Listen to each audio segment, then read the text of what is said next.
You win the battle, you close the massive deal, or you finally win that brutal argument. The immediate reaction is always the same: relief.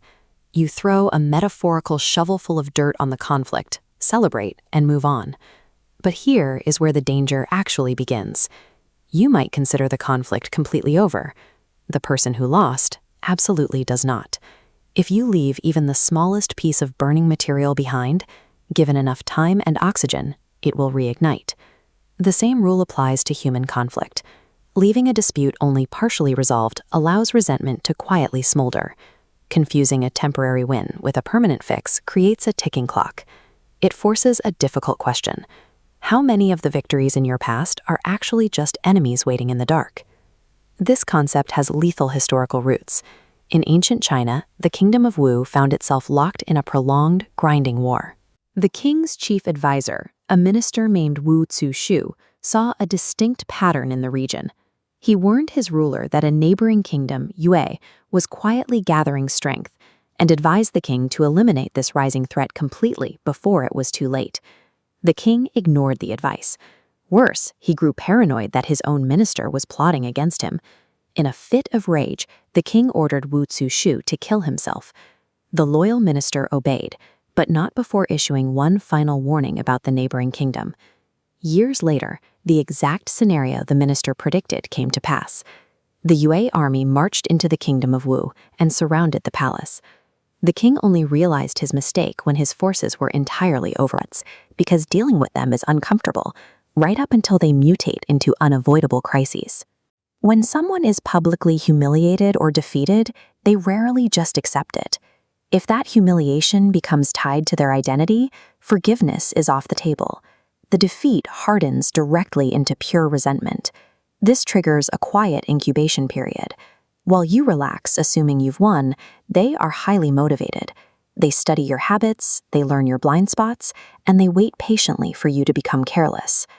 Author Robert Greene codified the countermeasure to this exact problem in his 15th law of power: crush your enemy totally.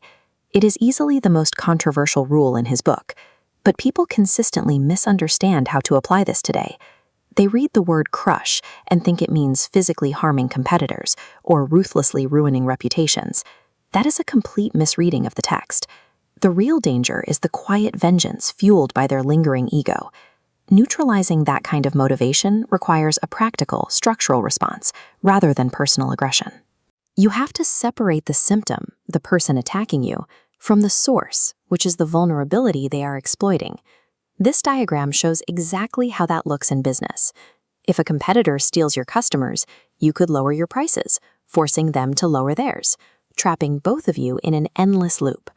Or you step off the loop and build a fortress of brand strength, improving your product and customer service so deeply that price drops no longer matter. You stop fighting the competitor directly.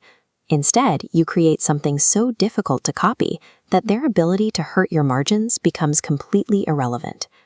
Watch how this exact same structure translates to your career. An aggressive coworker might constantly spread rumors or try to take credit for your projects. Instead of wasting months arguing with them, you build an undeniable reputation. You meticulously document your contributions and communicate clearly with leadership. You remove the conditions that allow their sabotage to work. This is the modern translation of Greene's rule. Crushing your enemy means permanently eliminating the structural conditions that allowed the conflict to exist in the first place. Think about the last time you had a heated argument and proved with total certainty that you were right. You likely walked away feeling victorious, but the relationship is now fractured. You haven't actually won anything. You've just ensured that the next conflict will be more bitter and defensive. You've postponed the battle, not resolved it. A strategic thinker steps back from the heat of the moment and asks one very specific question: what needs to change so this problem doesn't keep returning?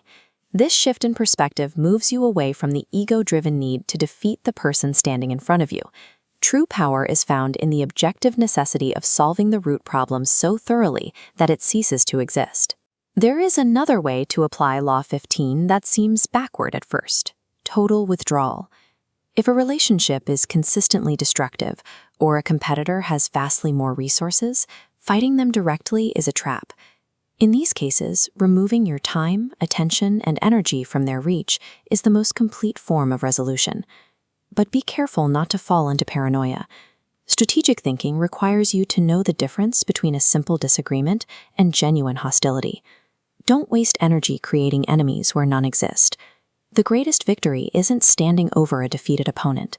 It is building a foundation of competence and boundaries so solid that you never have to fight the same battle again.